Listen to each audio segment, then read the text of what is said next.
l'actualité. Nombreux sont les politicards. Quel est le regard que vous avez justement du contexte burkinabé en termes de liberté d'expression? On n'a jamais mené Norbert au tribunal parce qu'un article qu'il avait écrit était faux. Mais rares font de la politique. La nature est la horreur du vide. La mort du journaliste kamikaze parce qu'il a pratiquement offert sa vie pour qu'il y ait un changement. Nombreux ont de la prétention. Mais rares prennent des positions. Qui a été intermédiaire? Nombreux font des jugements. Mais rares ont la justesse. Toutes les femmes se battent autant que les hommes. Mais je dirais aussi qu'il y a des ministres hommes qui ne sont pas compétents mais qui sont là quand même. Ou bien. Mais quand l'actualité devient l'objet... Normalement, la notion bien comprise de laïcité permet un équilibre des confessions religieuses à l'intérieur d'un espace républicain. Tous deviennent sujets. Cette conscience de savoir que l'autre découle de nous, ça crée naturellement en vous un sentiment de paix et ça tue tout sentiment de guerre. Le tribunal de l'actualité, c'est du lundi au vendredi à 8h et rediffusé les mêmes jours à 22h. Le tribunal de l'actualité, c'est avec Loukman Sanfo, Bernard Boukma et Geoffroy Vara. C'est de lundi au vendredi de 8h à 9h, simultanément sur Watt FM 100.8 et sur Tree TV, la télé interactive, et rediffusée à 22h. Le tribunal de l'actualité ne condamnait plus l'info sans l'avoir jugé. Tree TV, la télé interactive.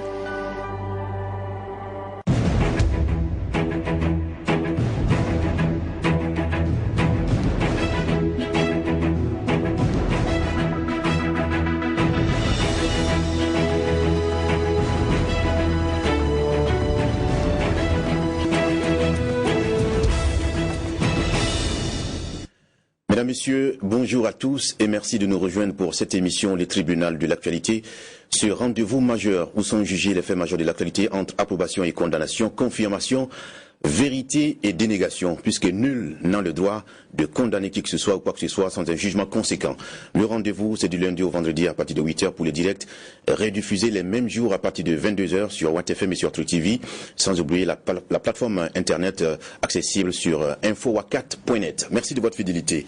Le géologue novaliste a dit ceci: si vous apercevez un géant, regardez d'abord la position du soleil et voyez si le géant n'est pas l'ombre d'un pygmée. C'est dire qu'en fonction des situations, on n'a pas la même approche des situations de la vie. Bonne méditation en cette journée du 10 octobre 2019. Bienvenue à cette 4e convocation de la semaine de votre émission, le tribunal de l'actualité. Je suis le président Loukman Sanfo. Bonjour au juge au siège, Geoffroy Vara. Bonjour Président, bonjour téléspectateurs et auditeurs. Merci d'être sur ce plateau pour analyser l'actualité. Merci également à toute l'équipe de réalisation. Ceux qui nous suivent à la radio et à la télé, merci aussi de cette fidélité sans cesse renouvelée. Alors ce matin, nous avons envie de porter un jugement sur la crise que traverse le secteur de la santé du fait de la grève des médecins du Burkina Faso. Vous savez que dans une déclaration publiée à peine quelques jours, ils ont souhaité dire toute la vérité sur la situation et prendre l'opinion à témoin pour une éventuelle, on va dire, radicalisation de leur position.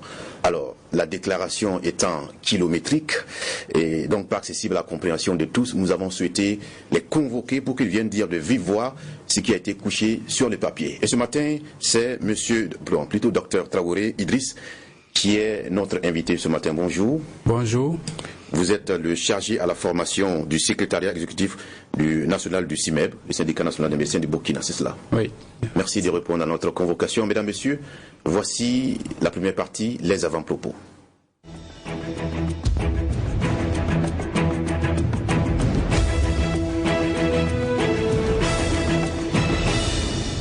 Merci de votre fidélité à ce programme, le tribunal de l'actualité. Pour la première partie, nous donnons la parole au juge Vara pour son avant-propos du jour. Je dirais ses avant-propos. Ses avant-propos, allez-y donc. Monsieur Bernard n'était pas là. Évidemment, je vais tirer le meilleur parti de l'absence de Bernard pour bien installer dans la partie avant-propos. J'en aurai 3, d'ailleurs, si vous permettez, Président. Vous savez que nous avons quand même... On va vous donner 2. 2 ? Oui. D'accord. J'ai un premier avant-propos qui concerne ce pays frère qu'est la Tunisie avec les élections, on sait que c'est prévu pour dimanche. Il y avait un Karoui qui était encore en prison. On dit que et puis hier il est sorti. Il serait favorable en tout cas à une participation pour ce qui est de mardi, mais rien d'officiel encore. Mais on sait qu'il va aussi pas avec les mêmes chances que son challenger Saïd, qui lui dans l'opinion en tout cas paraît bien implanté, parce qu'on connaît les valeurs les valeurs conservatistes qu'il défend, et aussi la façon dont cette jeunesse aussi diplômée et désœuvrée voit en lui un genre de solution, et il casse d'avec aussi le système. C'est tout ce qu'il représente. Maintenant aussi on a quelqu'un qui sort de prison, donc qui pourrait paraître un genre de victime d'un système, et cela pourrait jouer en sa faveur. Maintenant, depuis longtemps, il disait qu'il risquait de ne pas aller à chance égale avec son challenger. Est-ce que sortir juste quelques jours avant change la donne de façon très claire? C'est pas trop sûr. Maintenant, est-ce qu'il aura à négocier aussi un report pour lui permettre aussi de sonder ce que pourrait être son assise et la contribution d'une campagne plus élaborée pourrait donner?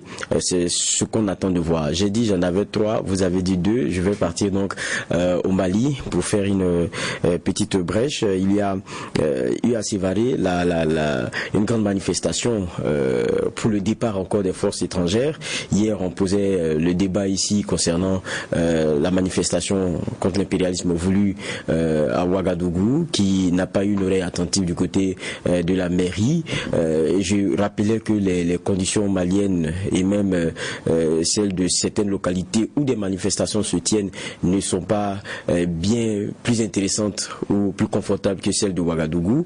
Alors, même si on ne peut pas faire souvent des parallèles, on peut quand même se poser certaines questions sur des motivations ou des excuses qui nous sont avancées. Et je pense que le rappel de Sévaré hier nous donne cette opportunité. Et comme vous me dites que j'en avais que 2 avant-propos, je vais faire l'économie de rappeler mon dernier avant-propos qui concernait Ouagadougou, et avec des déchets qui, dit-on, ont été retrouvés dans une villa à Ouaga 2000, des déchets qui sont issus d'hôpitaux, alors qu'on sait que lorsqu'il s'agit de ce type de déchets-là, il faut les détruire, et cela se fait par un process bien défini. Donc si vous prenez le marché, ça veut dire que vous avez au moins la capacité de le faire. Mais vous savez, les gens aiment tellement l'argent aujourd'hui qu'on préfère prendre ces déchets et puis aller les parquer dans une villa. C'est ahurissant quand on voit ça. On attend de voir la suite qui sera donnée. Voilà mes 2 avant-propos et demi, président. Vous avez fini par faire 3 avant-propos de façon subtile. En tout cas, soyez-en remerciés, puisque l'objectif c'est d'informer suffisamment ceux qui nous suivent à travers cette émission, le tribunal de l'actualité. Mesdames, Messieurs, à présent, nous allons auditionner le représentant du CIMEB, le syndicat des médecins du Burkina Faso, en la personne du docteur Idriss Traoré, lui qui est secrétaire à la formation du secrétariat national du CIMEB. Alors, encore une fois, bienvenue. Avec vous, nous allons aborder la situation que vous, en tout cas, vous menez actuellement. Alors, beaucoup de personnes, beaucoup de Burkinabés veulent comprendre. Vous avez, à cette occasion, pondu une déclaration publique. Elle est très kilométrique, comme je l'ai dit, une longue déclaration.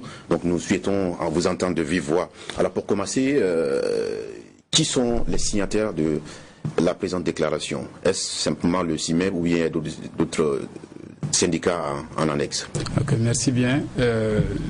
Cette déclaration est assez longue parce qu'on a voulu vraiment retracer toutes les péripéties donc de cette lutte pour faire comprendre à tous les acteurs qu'il y a de la matière donc à progresser dans les négociations et à faire aboutir cette réforme importante.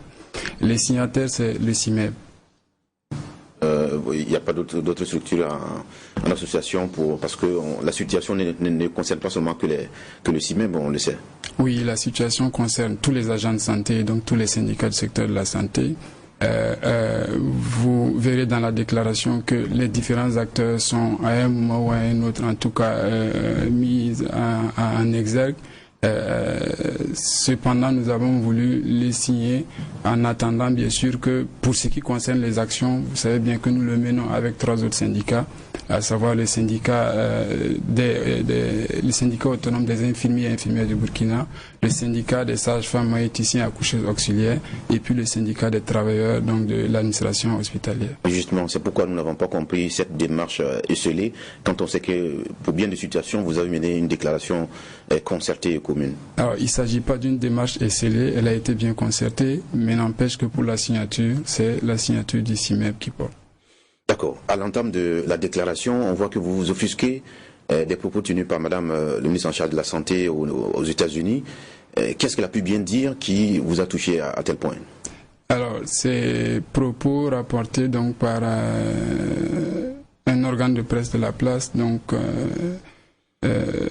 ont offusqué à plus d'un titre les agents de santé parce qu'il y avait matière quand même à redire en ce qui concerne à la fois la réalité des propos tenus. Vous savez bien que dans la fonction publique hospitalière, il y a ce qu'on appelle donc les indemnités de garde ou les primes de garde qui sont prévues pour être servies aux agents de santé, et cela pour pouvoir amener à faire en sorte que la garde soit effective pour tous les agents de santé, pour tous les profils. Parce que avant, vous aviez la garde qui était servie comme une indemnité forfaitaire autour de 10 000 francs le mois. Et cela sans présumer si les agents de santé prennent ou pas la garde. Et dans la majorité des cas, cette garde n'était pas effectivement prise.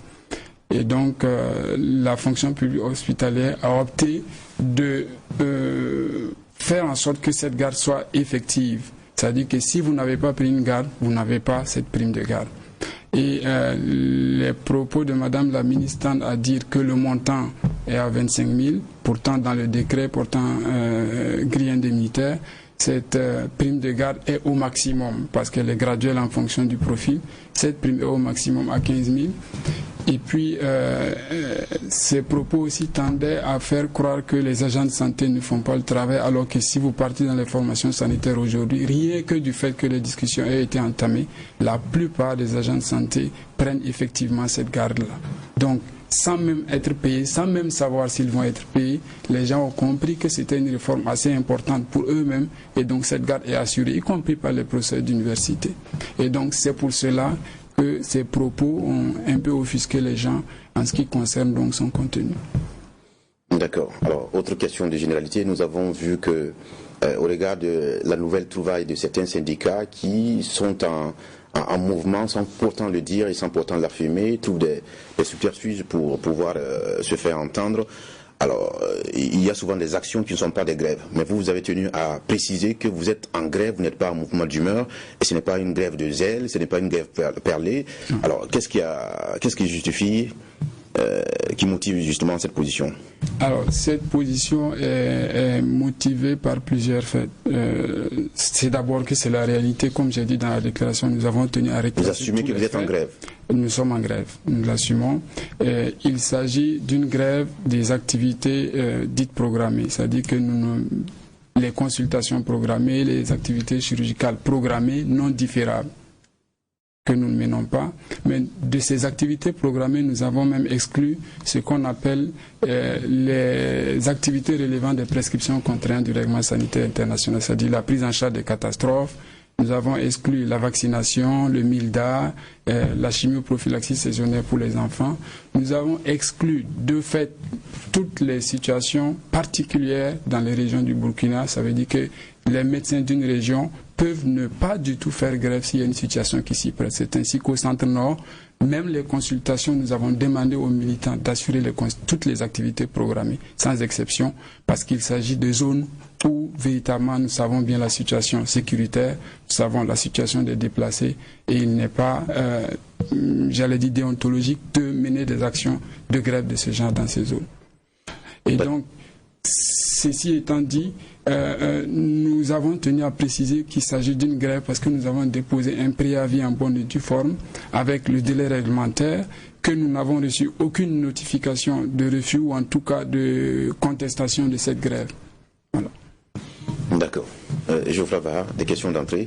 Oui, quand on vous écoute, on a l'impression que le discours il est lissé, c'est une grève sans qu'il y ait vraiment d'incidence sur le demandeur de vos services, alors qu'on a vu à Bobo Dioulasso récemment une manifestation, notamment sur l'impact que ces arrêts de travail là ont, parce qu'on sait que c'est un domaine qui est des plus sensibles, alors que quand on vous écoute, c'est comme si oui, ça va, on fait le service. Non. Il y a un impact qui est fort. Pour ceux qui sont demandeurs de vos services, ils disent ça ne va pas. Parce que là-bas, quand on dit ça ne va pas, c'est des morts, c'est des gens qu'on gère. Alors, il y a effectivement, donc, nous ne sommes pas le seul syndicat du secteur de la santé, donc c'est un ensemble de syndicats qui vont en mouvement.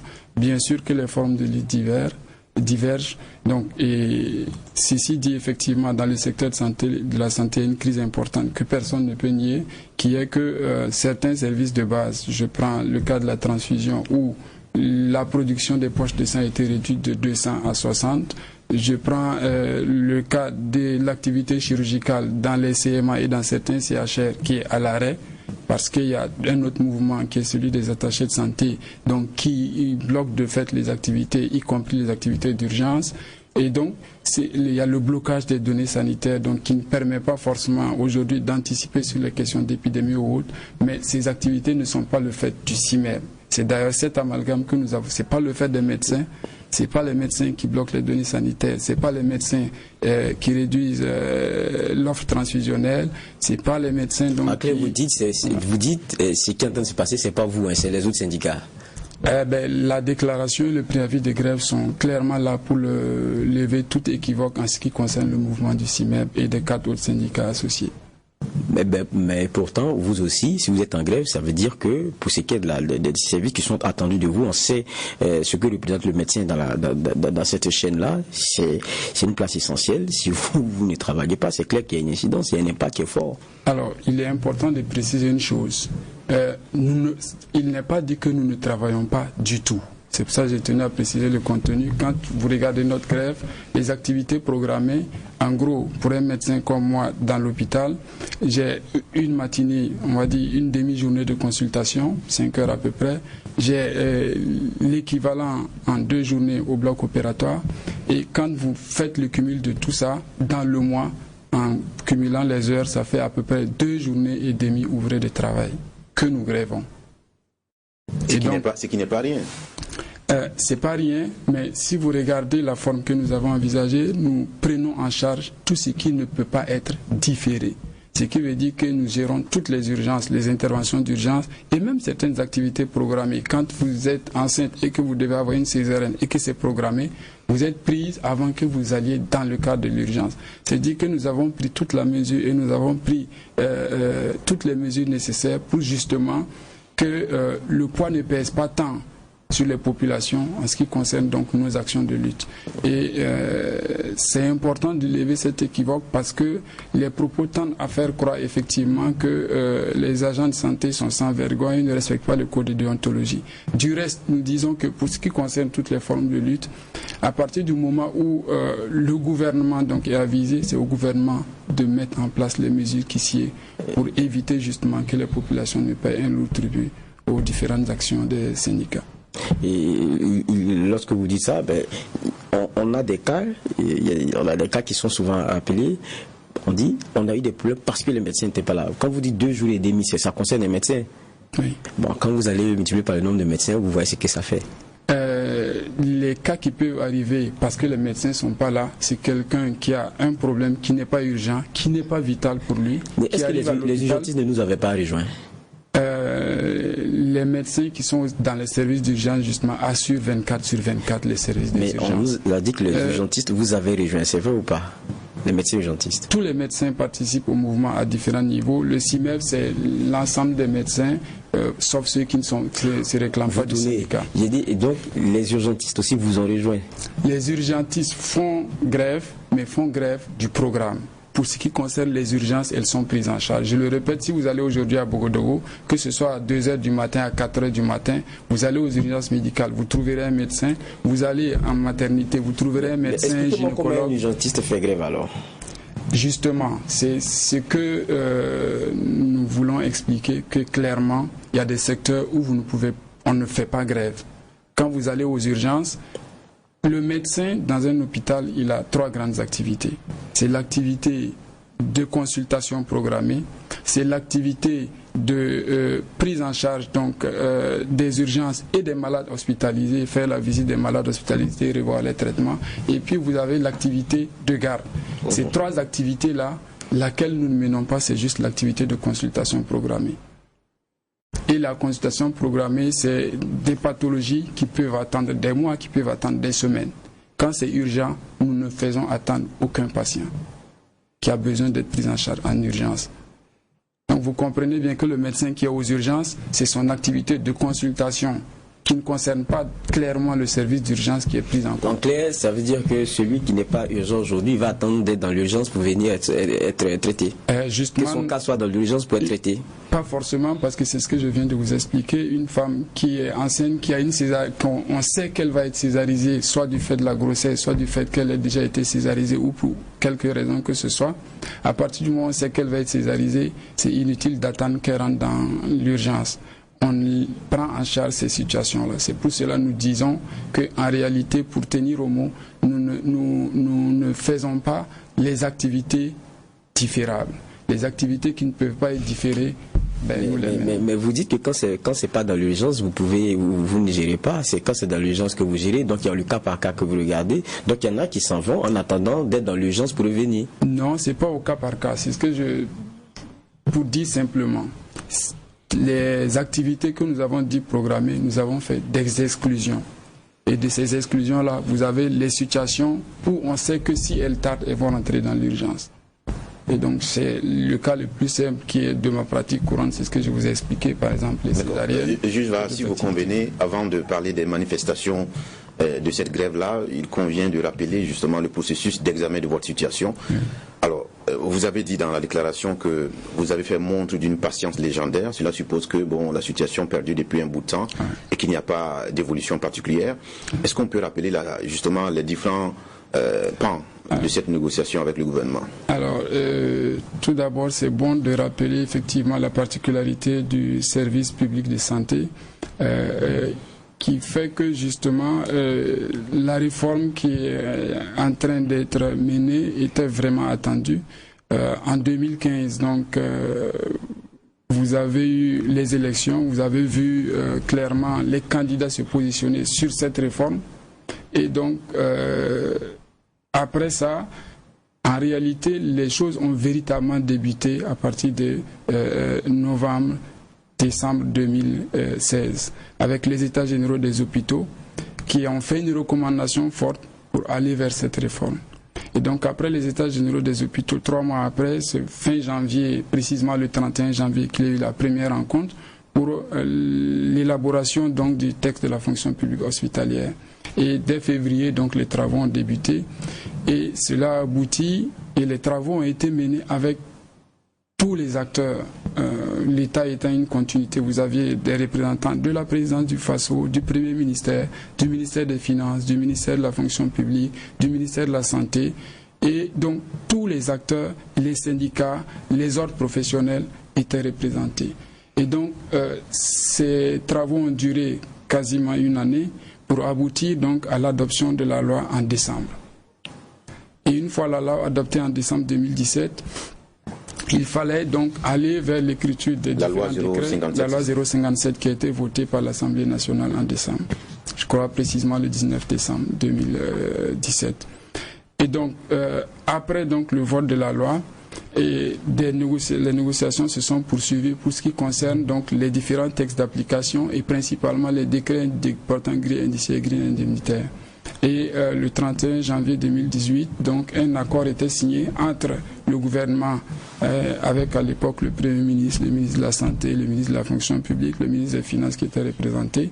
Et cet accord donc, prévoyait l'application de la loi portant fonction publique hospitalière en ce qui concerne ces 2 décrets, bien sûr avec comme point d'accord d'aller vers la rédaction des autres décrets pour appliquer la réforme dans toute sa plénitude.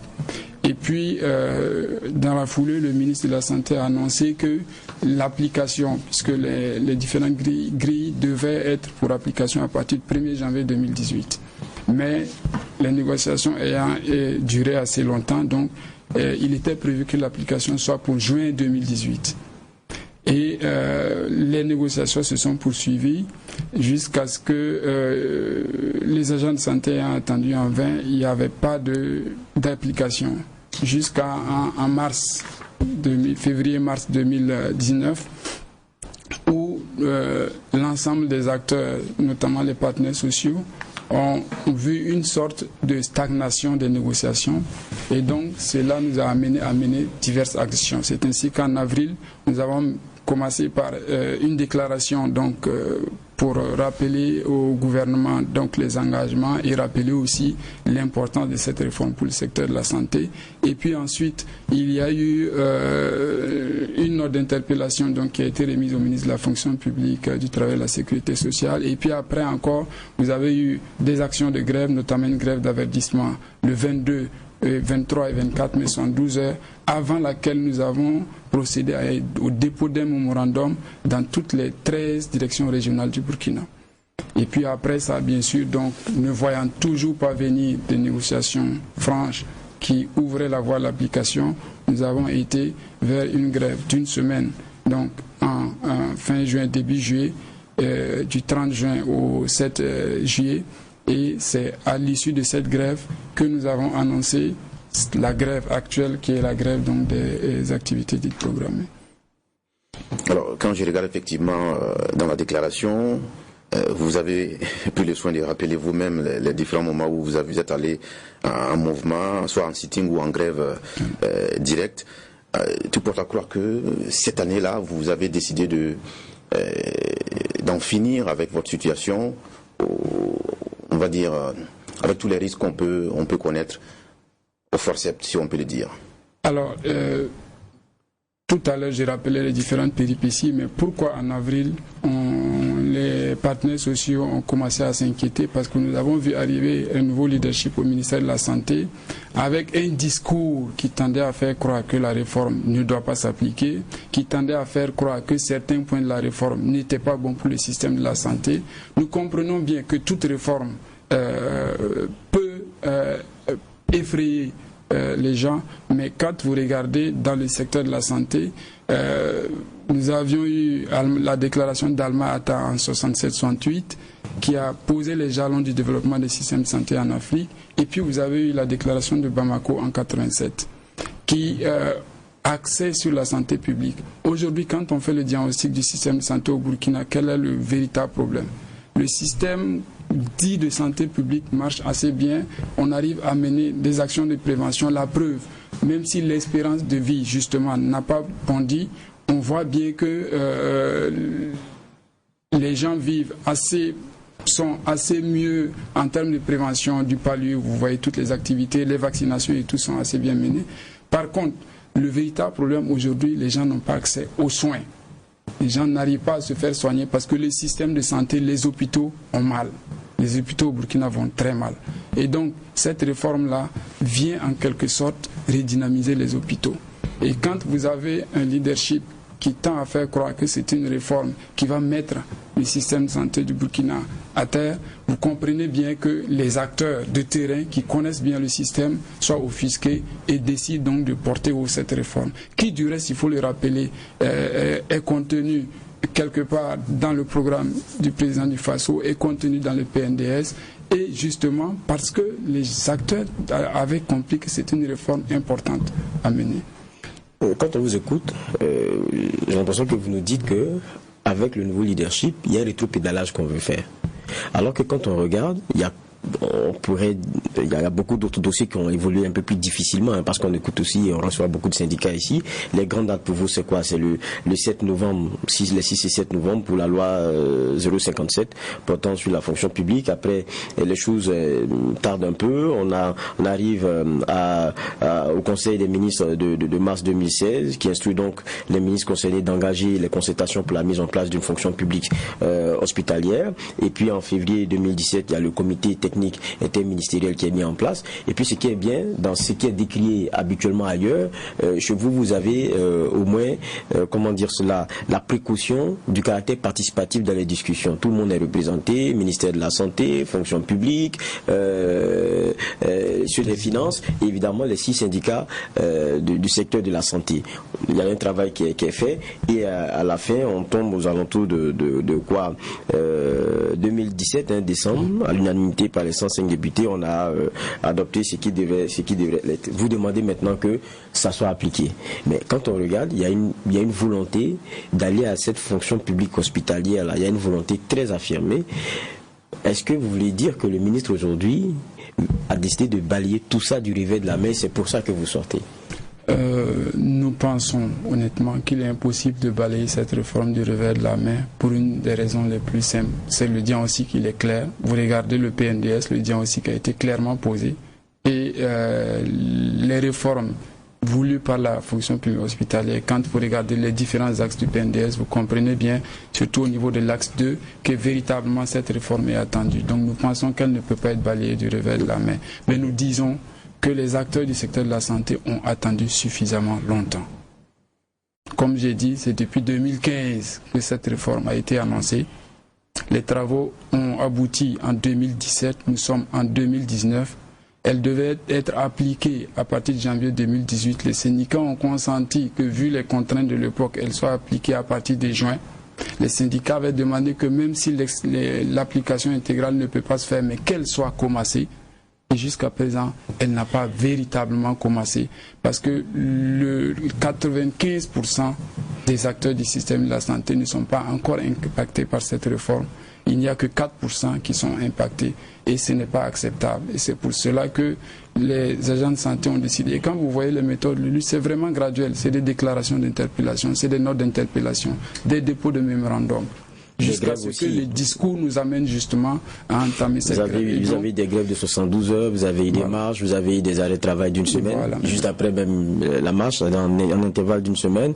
C'est devenu plus dur, ça c'est clair. Et puis, quand vous lissez le propos, chez vous, quand vous claquez du doigt, c'est différent. J'ai dit, on compte les choses par mort ou par autre chose. Donc c'est vraiment, c'est-à-dire que c'est vraiment différent quand on doit faire l'appréciation. Maintenant, moi je dis, vous dites, c'est inclus dans le PNDS, c'est dans le programme du président, ça veut dire que quelque part, c'est quelque chose auquel ils tiennent. Il y a un début d'application, parce que vous parlez d'un ratio, c'est seulement 4%, vous dites, donc il y a un début d'application. Qu'est-ce qui coince aujourd'hui? Parce qu'on est quand même loi votée depuis 2017, application vous dites juin, c'est un an après que vous décidez de commencer à faire le rappel, parce que vous attendez. Mais devant vous avez aussi des interlocuteurs qui discutent avec vous. Et quelles sont les raisons objectives qui vous sont avancées? Alors, actuellement, les discussions, si on peut dire, sont à l'arrêt. La dernière rencontre avec le gouvernement date du 11 juillet 2019. Et depuis le 11 juillet, vous voyez bien que depuis les grèves menées, il n'y a pas eu de discussion sur les différentes questions. Et ce que nous avons comme information et comme propos, soit c'est par presse interposée, soit c'est par relation. Et donc, c'est pas plaisant quand on discute avec le gouvernement qu'il y ait un long silence sans qu'il y ait d'effet d'application. Et c'est ça qui fait que les agents de santé, tous syndicats confondus, sont exaspérés et attendent vraiment un minimum qui est au moins les discussion avec le gouvernement. La discussion du 11 juillet, elle vient un peu après la grève que vous avez voulu d'une semaine, du 30 juin jusqu'au 7 juillet. Ça, tout le monde s'en rappelle parce que ça tapait dur, ça c'est clair. Et on vous appelle le 11 juillet, vous discutez. Vous dites après, il n'y a pas eu de discussion. Je pense que le principe n'est pas de vous rencontrer tout le temps et puis de ressortir sans avancer. Qu'est-ce qu'on vous a dit le 11 juillet? Qu'est-ce qu'on vous a donné comme explication? Alors, le 11 juillet, il y a un calendrier qui a été proposé, pour faire simple, un calendrier d'application a été proposé par le gouvernement. À l'unanimité, les 6 syndicats du secteur de la santé ont jugé que ce calendrier n'était pas acceptable. On fait des propositions pour un calendrier plus acceptable. Les représentants du gouvernement d'alors, représentés alors par le ministre de la Santé et puis le ministre de l'Enseignement de base, ont estimé que ils ne pouvaient pas reproposer un calendrier séance tenante et qu'ils allaient nous revenir. Et donc, depuis le 11 juillet, nous attendons qu'ils nous reviennent avec un calendrier. Mais je tiens à rappeler du reste que le calendrier qui avait été proposé alors est en train d'être dépassé. Ce qui veut dire que ce qu'eux-mêmes ils étaient venus proposer, on ne tient même plus tellement aujourd'hui. Donc, c'est tout ça qui fait que justement, vous comprenez, quand quelqu'un vous dit « je vais faire ça à telle date », vous lui dites « c'est trop long, on a trop assez attendu » et puis il y a moyen de faire plus vite. Et finalement, que même si les dates que cette proposition avait données soient en train d'être dépassées, donc vous comprenez bien que qu'on puisse s'offusquer, que les discussions soient à l'arrêt et qu'on puisse justement rappeler au gouvernement et rappeler à l'opinion publique que tout ceci semble tenir d'une volonté de freiner, sinon de rétropédaler sur la question. Et nous pensons que cela n'est pas pour justement l'amélioration de l'offre de soins aux populations burkinabées. On a entendu le président sur la question de la grève des médecins. Je pense qu'il a dit qu'il faut que ça s'arrête. On ne peut pas dire qu'une grève a réussi relativement au nombre de morts et qu'il y avait une action qui était anachronique. Il faut que ça s'arrête, vous mettre fin à ça. Vous, quand vous sortez des discussions depuis le 11 juillet, vous voyez la dynamique dans laquelle vous avez été depuis 2015, discussion continue jusqu'à l'adoption de ce que vous vouliez pour aller à la fonction publique hospitalière, et qu'on dise aujourd'hui que votre action est quand même anachronique. Et c'est le premier homme qui le dit. Oui, donc alors quand on écoute le président du FASO, il y a effectivement des raisons pour ce qui concerne les acteurs du secteur de la santé de s'offusquer. Ceci dit, j'ai réécouté attentivement ce que le président a dit. Il a conclu en disant que le gouvernement ne reculera pas. Bien. Et quand on dit que le gouvernement ne reculera pas, sans analyse, pour moi qui était dans les discussions depuis 2015, je fais l'analyse suivante. Le président du FASO ne reculera pas sur l'application de la réforme. Voilà ce que moi j'ai compris. Et du reste, les acteurs des syndicats du secteur de la santé ne demandent pas que le gouvernement recule. Nous voulons qu'ils avancent même plus vite dans l'application de cette réforme-là.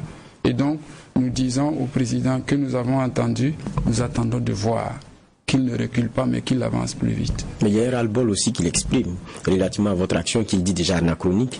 Est-ce que vous crevez l'abcès, même pas crever l'abcès, c'est que vous allez un peu loin? Alors, sur les actions, c'est une appréciation, somme toute, quand vous êtes de sa position, vous comprenez bien cette appréciation. C'est l'autorité qui voit en quelque sorte, je le dis comme ça, sans langue de bois, ces actions un peu sabotées, donc par des mouvements de grève, et aucun gouvernement n'applaudira un mouvement de grève. Donc, ce que le président dit est en droite ligne avec les fonctions qu'il assume. Mais il n'y a pas que lui. À Bobo Dioulasso, il y a une interpellation du monde soignant que vous êtes. Ça veut dire que ce n'est pas que le président qui pense ça. À un moment donné, ceux qui sont demandeurs de vos services se disent, attendez, oula, ça commence à devenir chaud. Est-ce que ces gars-là, ils ont prêté serment ou pas? Est-ce que leur rôle, c'est pas nous sauver? Même s'ils revendiquent des choses, est-ce qu'il n'y a pas un minimum à préserver? Alors, je rappelle effectivement que les premiers acteurs exaspérés sont les agents de santé. Et donc, nous voulons tous que ça aille vite, nous voulons tous que ça s'arrête. Et c'est pour ça que l'action de la société civile, pour moi, elle est porteuse, elle est importante. Si vous regardez, ils ont à la fois interpellé les agents de santé, mais aussi le gouvernement, auquel ils ont adressé une note pour rappeler qu'il faut que les discussions aboutissent, que la population ne paye pas le lourd tribut. Et c'est notre discours depuis le début. Nous ne voulons pas. Et vous regardez les actions que nous menons, c'est vraiment tendance à faire en sorte que le gouvernement comprenne un message clair. La réforme du secteur de la santé doit se faire. Et les populations doivent d'ailleurs se mettre derrière les syndicats pour que cette réforme-là aboutisse, parce que ce que ça donne, c'est que tout le monde gagne à ce qu'on puisse être pris en charge avec une offre de qualité, avec des hôpitaux qui, au lieu d'être en train de mourir, puissent vraiment se développer. Quand vous prenez l'annuaire statistique 2018 et que vous regardez les données de santé, vous allez voir que près de 80% de l'offre de soins dans la ville de Ouagadougou, c'est le privé. Est-ce que c'est acceptable pour un État où, justement, dans cette ville, vous avez 4 CHU, vous avez 2 hôpitaux de district? Ce n'est pas acceptable. Mais c'est privé aussi où on va retrouver les mêmes médecins.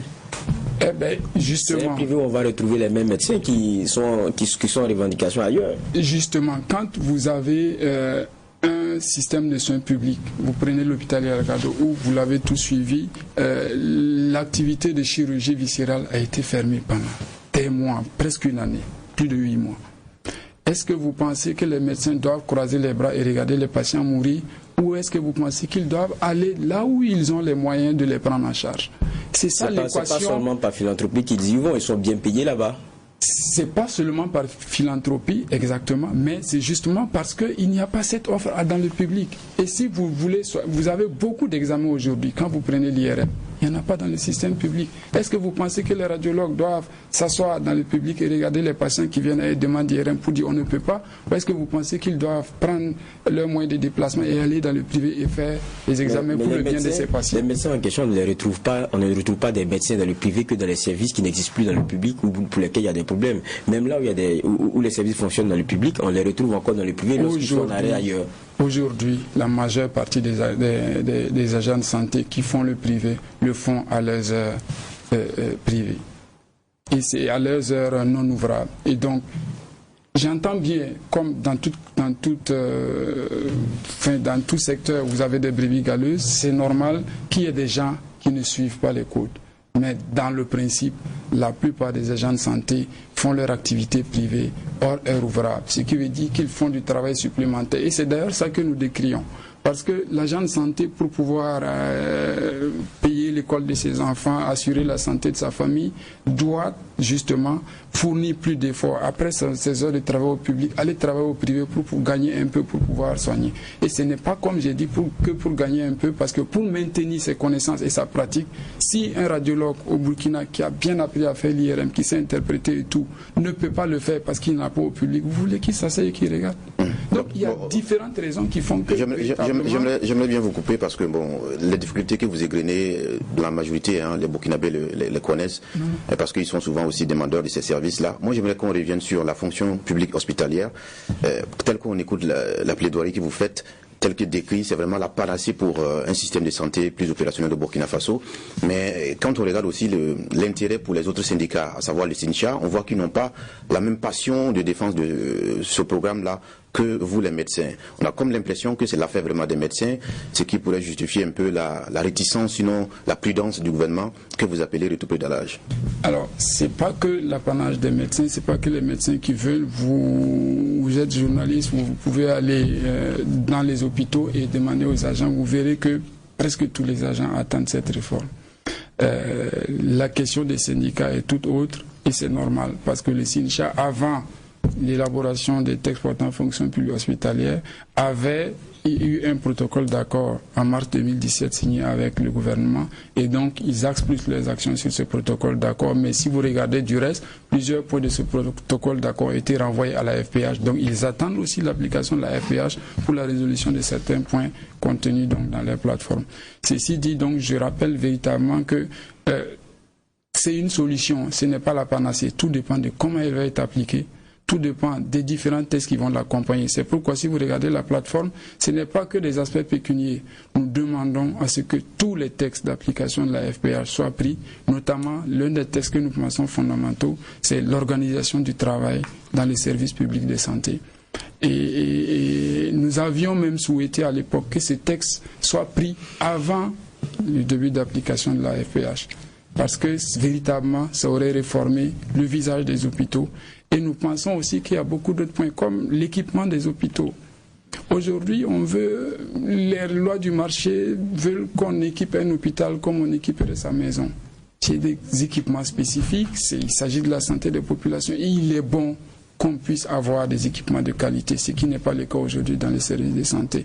Donc, quand vous faites le point de tout, vous voyez bien que cette réforme, si les gens lisent bien dans les lignes, si les gens regardent bien, nous avons bon espoir qu'elle va apporter la qualité dans l'offre de soins, qu'elle va augmenter l'offre de soins et permettre donc une prise en charge de qualité pour les populations. Oui, quand vous abordez cette question, on a l'impression qu'il n'y a que des avantages pour le système. Vous oubliez plutôt d'évoquer, sinon sciemment on n'évoque pas les incidences financières pour l'État et le peuple burkinabé.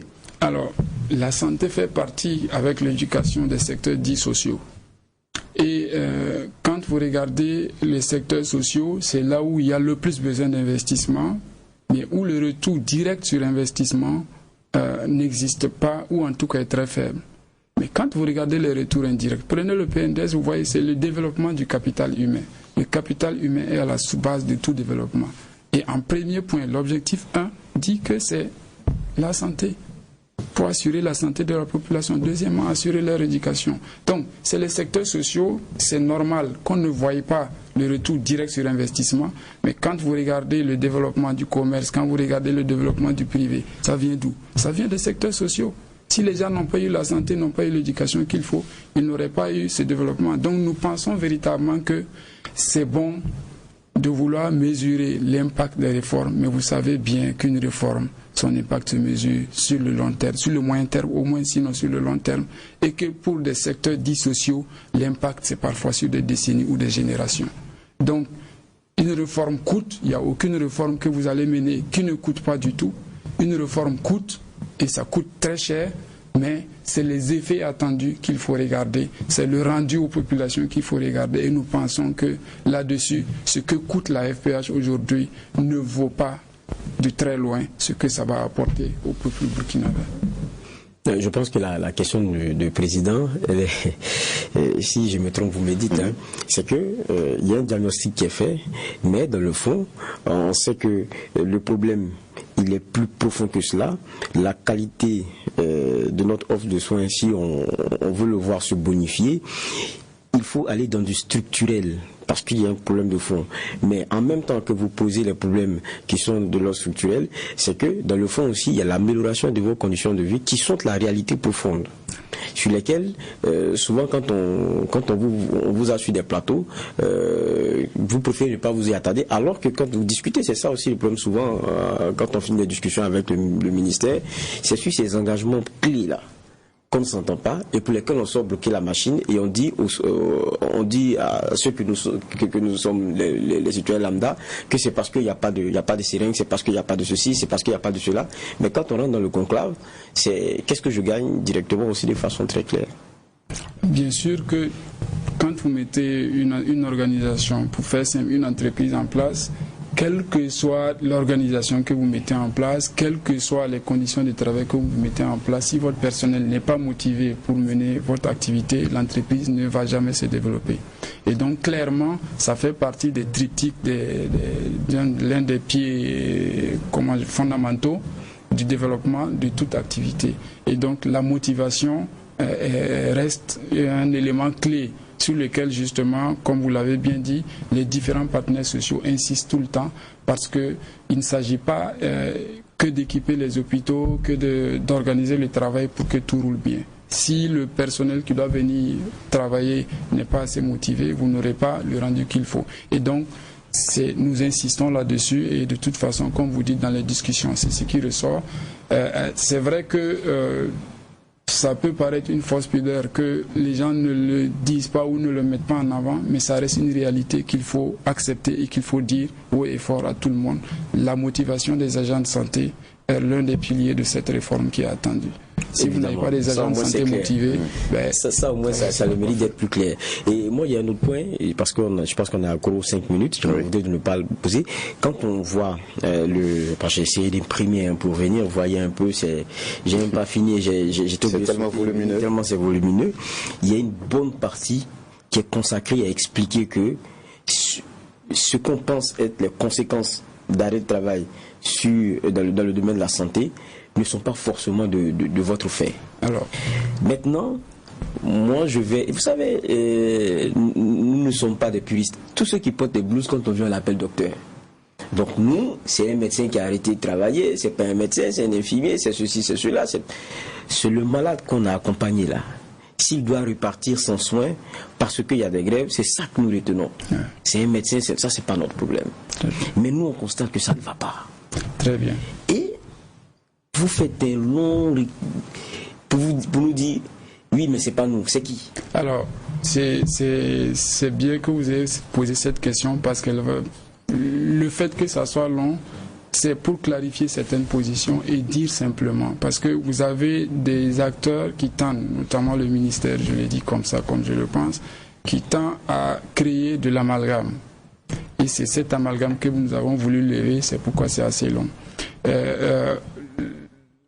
Non content de ralentir donc l'application de cette réforme, nous avons des velléités qui font croire que le ministère va aller donc toucher au portefeuille des agents de santé qu'on dit déjà faibles.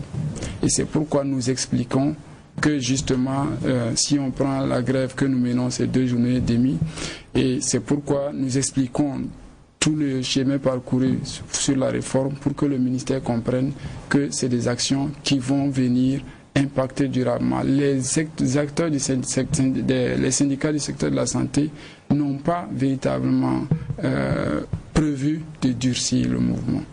Mais si le gouvernement s'acharne sur les agents de santé en coupant les salaires, c'est clair que ça va exaspérer les gens, et ce que vous ne faites pas, qu'on dit que vous faites, et on vous applique la conséquence, vous convenez bien que les gens iront vers ça. Et là-dessus, vous dites que le risque de radicalisation est grand. Le risque de radicalisation est grand parce que quelqu'un qui a passé le temps à gérer les urgences... Se radicaliser dans le domaine de la santé, déjà que vous dites ne pas être si radicaux que ça, on voit déjà les conséquences. Et vous parlez de radicalisation, moi je ne sais pas. Ça peut ressembler. Ils ont peur déjà. C'est pour ça que nous interpellons le ministère de la Santé. Nous voulons que les populations comprennent et interpellent le ministère de la Santé. Ce n'est pas un chantage. Je dis ça très simplement. C'est aucunement une menace. Nous disons simplement qu'en tant qu'acteurs de terrain, nous voyons bien que les agents de santé n'arrivent pas déjà à joindre les deux bouts. Que les agents de santé font des efforts pour prendre en charge. Vous venez à l'hôpital du district de Bogodogo, enfin au CHU de Bogodogo, vous verrez bien que la maternité, que ce soit les médecins, les attachés de santé, les sages-femmes, ils prennent en charge les urgences. Vous faites que relever les efforts des agents de santé. Est-ce que du côté gouvernement, vous reconnaissez qu'il y a quelque chose quand même qui est fait dans le sens à améliorer votre travail? Pour l'instant, nous n'avons aucune information. Cette année même, on a vu la prise d'un décret concernant la GSP qui a été arrivé en établissement public de santé. C'est pas quelque chose pour vous? Le décret date de combien de temps? Et depuis, on ne peut pas mettre en place une direction de la GSP, on peut pas mettre, c'est pas opérationnalisé. Il ne s'agit pas que de prendre des textes.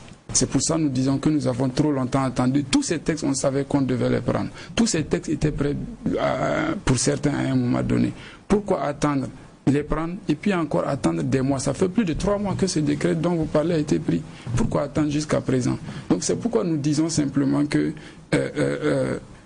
couper dans le salaire des gens, de quelqu'un qui estime qu'il ne fait que 2 jours et demi d'arrêt de travail, quand vous lui coupez 15 jours ou 1 mois, qu'est-ce que vous lui dites? On applique la loi, vous n'êtes pas d'accord avec la loi? Nous sommes très d'accord avec lui. Nous avons dit, et si vous regardez toutes nos déclarations et tout notre parcours, nous sommes un syndicat qui tend à respecter la loi. Et donc, nous voulons simplement avertir que couper le salaire de quelqu'un qui travaille, parce qu'en disant qu'il ne travaille pas, la seule chose qui lui reste à faire, c'est de ne pas travailler, puisque de toute façon, il ne sera pas payé. Et c'est ça qui est difficile à entendre. C'est ça que nous voulons prévenir cela, pour dire véritablement, allons au dialogue, pour éviter justement qu'on aille dans des extrêmes qui n'arrangent personne, qui n'arrangent pas les agents de santé, en premier d'ailleurs, parce que leur outil de travail va tomber, qui n'arrangent pas les populations dont nous faisons partie, dans nos familles, et qui n'arrange pas non plus l'État. Et donc c'est pourquoi nous disons véritablement il faut qu'on aille vers un dialogue constructif, sincère, qui permette d'aboutir. Vous l'avez d'ailleurs appelé dans la déclaration, vous permettre d'avoir votre avis. Avant, j'ai une dernière question, parce que je sais que ceux qui nous regardent ont peur aussi. Grève de 72 22 mai, marche 24 mai, grève d'une semaine le 30 juin. Maintenant, observation d'une suspension depuis le 7 juillet de certaines activités. Quand vous allez vous radicaliser, là, ça sera quoi? Nous ne voulons pas nous radicaliser, c'est ce que nous disons. Mais nous avertissons sur les dangers de la radicalisation, mais nous ne voulons pas. Aucun agent de santé, quel que soit le syndicat, j'en suis convaincu, parce que quand vous êtes soignant, vous voyez tous les jours dans les hôpitaux des situations que vous ne voulez pas voir. Mais malheureusement, vous êtes en position de les voir. Y a-t-il des compromis dans vos positions? Ou bien elles sont fixes et figées, on ne peut pas...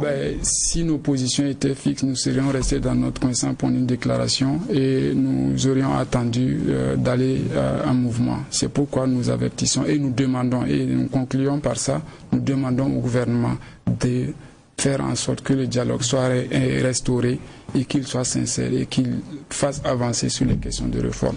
Et comme j'ai dit, le président a dit qu'il ne reculera pas. Merci Monsieur le Président, ne reculez pas, nous vous soutenons, avancez dans l'application de cette réforme et vous verrez que le Burkina s'en portera mieux et tout le monde sera heureux.